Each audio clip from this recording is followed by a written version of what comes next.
안녕하세요. 테슬라 주주 여러분. 사이버캡은 이제 개념 단계를 완전히 벗어났습니다. 미국 곳곳에서 시험 차량이 계속 목격되고 있고 로보택시 전개 속도 자체가 매우 빠릅니다. 다른 자율주행 회사들도 나름 열심히 하고 있지만 제조 역량만큼은 테슬라를 따라올 곳이 없습니다. 자율주행 소프트웨어를 정말 잘 만드는 회사 여럿은 있어도 그 차량을 실제로 수십만 대씩 값싸게 찍어낼 공장까지 가진 회사는 거의 없죠. 소프트웨어는 코드를 고치면 되지만 공장을 짓는 데만 몇 년이 걸리고 그만큼 큰 자본이 들어갑니다. 그래서 로보택시 경쟁에서는 결국 자율주행 기술력만큼이나 대량 생산 능력이 승부를 가르는 변수가 됩니다.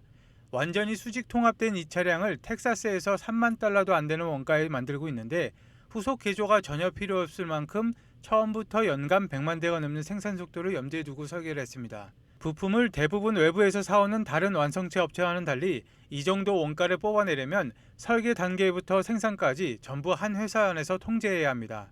후속 개조가 필요 없다는 점도 중요한데 시제품을 양산 라인에 올리자마자 곧바로 대량 생산 속도를 낼 수 있다는 얘기죠. 효율 자체도 이번 세대에서 특히 눈에 띄는데 48kWh 배터리를 가벼운 차체에 넣어서 약 300마일 주행거리를 뽑아내는데 마일당 165W라는 수치는 지금까지 나온 전기차 가운데 가장 효율적인 축에 속합니다. 배터리 용량 자체는 모델 3보다 작은데 주행거리는 오히려 넉넉하게 나온다는 게 이 수치의 핵심이죠.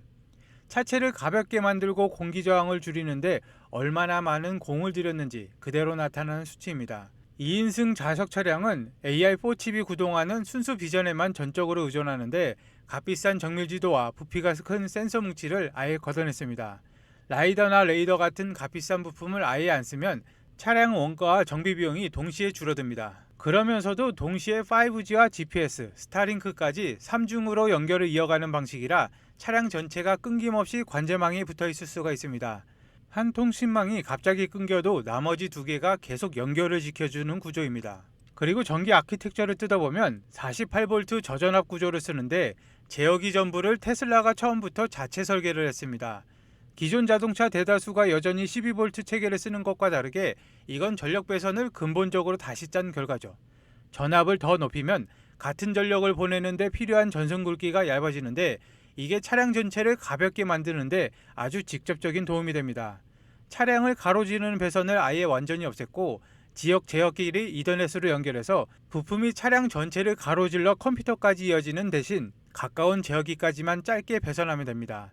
배선 길이가 짧아지면 그만큼 차체가 가벼워지고 원가도 줄고 조립 공정도 단순해집니다. 전력 전자용으로는 테슬라 자체 마이크로 프로세서를 쓰는데 칩 4개가 하던 일을 딱 절반 비용의 칩 하나로 처리합니다.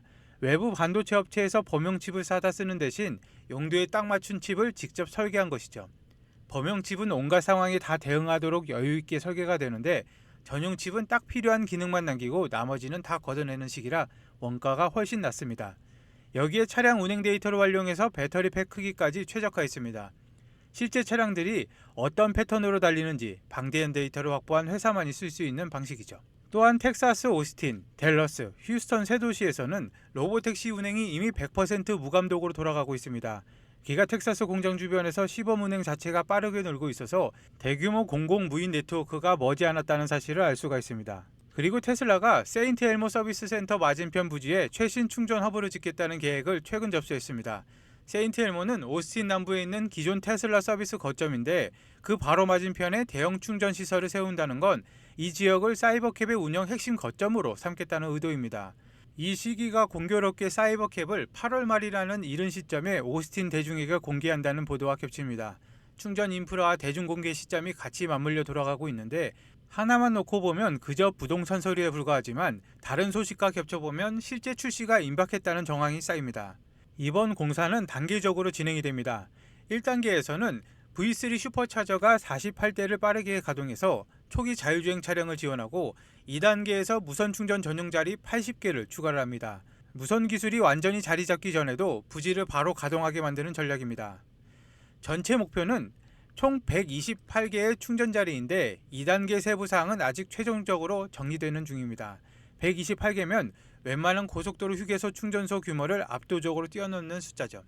공식 허가 서류에는 무선 자리용으로 차세대 V4 충전 캐비넷이 명시적으로 언급이 되고 있는데 일부 건축 도면에서는 여전히 V3 하드웨어로 표시가 되었습니다.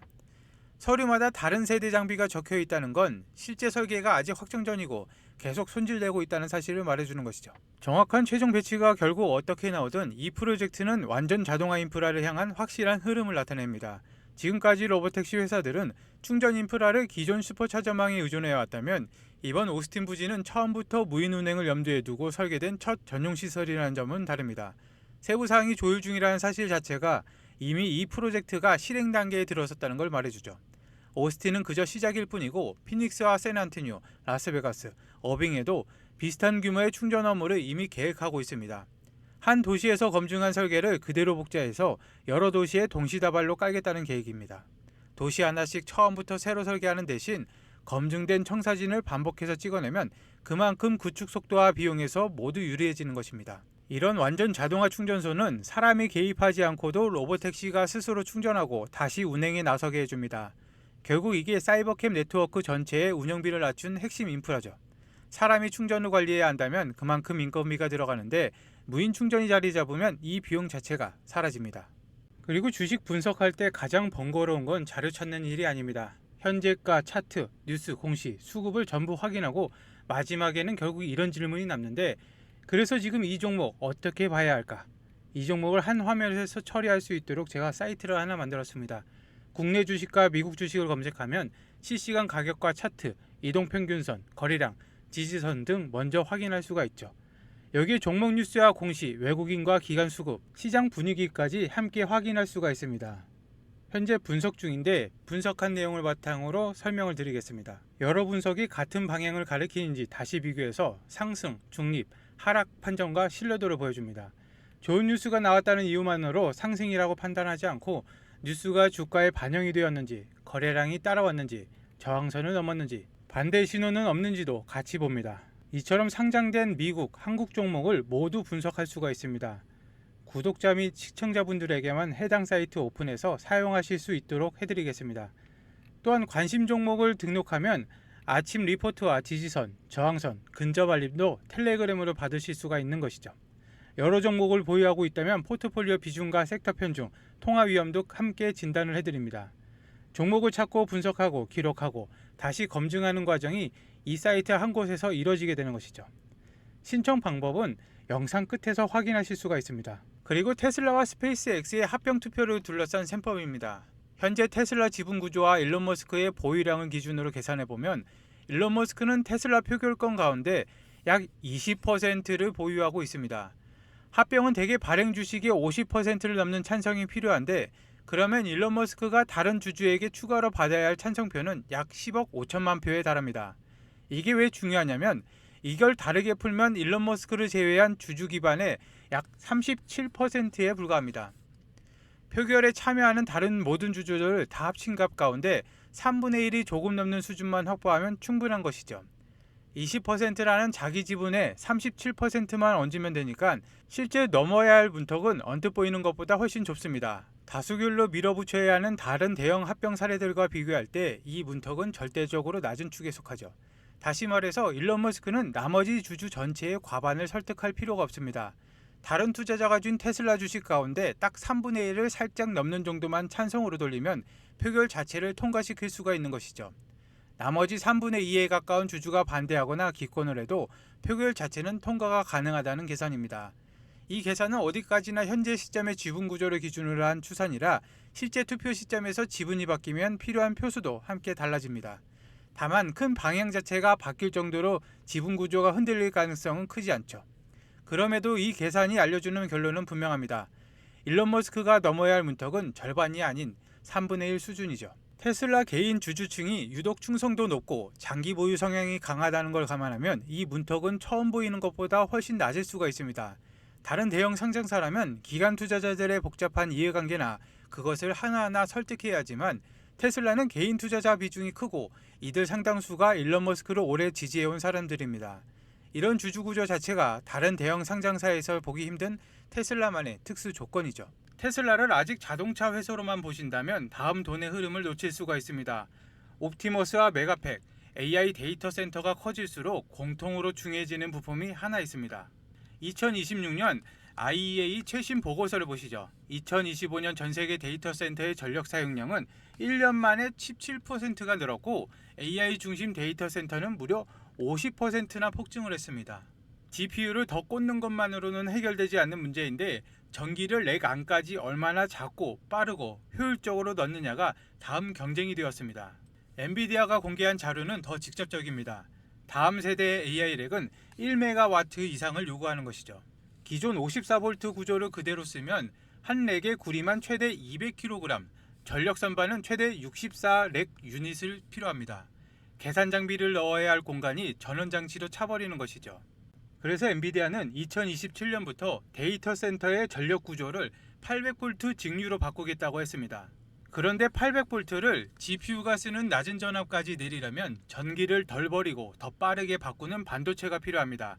여기서 기존 실리콘보다 중요도가 커지는 소재가 지라갈륨 GaN과 탄산규소 SiC입니다. 그리고 일반 투자자분들에게는 아직 생소하지만 이 두 기술을 함께 개발하는 미국 상장사가 있습니다. 회사 자료만 보고 믿을 수는 없겠죠. 그래서 다른 증거를 갖고 왔는데 엔비디아가 공개한 800V 생태계의 실리콘 파트너 명단에 이 회사가 들어가 있습니다. 이 회사는 올해 GTC 2016에서 800V를 6V로 한 번에 낮추는 20kW 보드를 공개했습니다. 목표 피크 효율은 97.5% 그리고 250kW급 고체 변압기까지 시연을 했습니다. 그리고 더 중요한 시점이 있는데 이 회사는 글로벌 파운드리스와 미국 내 지혜인 개발과 생산을 위한 장기 파트너십을 맺었습니다. 목표 생산 시점은 2026년 후반입니다.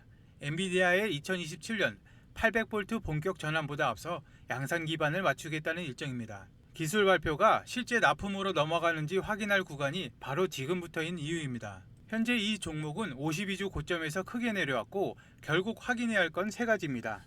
미국의 양산 일정, 그리고 800V 고객 인증, 그리고 고전력 부분의 매출 전환입니다. 그리고 이 종목과 AI 분석기 신청 방법은 아주 간단합니다. 영상 하단에 더보기를 누르시고 링크를 클릭하시면 이 신청 페이지가 나오는데 전화번호와 함께 제출하기만 눌러주시면 끝입니다. 오늘 영상 끝까지 봐주셔서 감사합니다.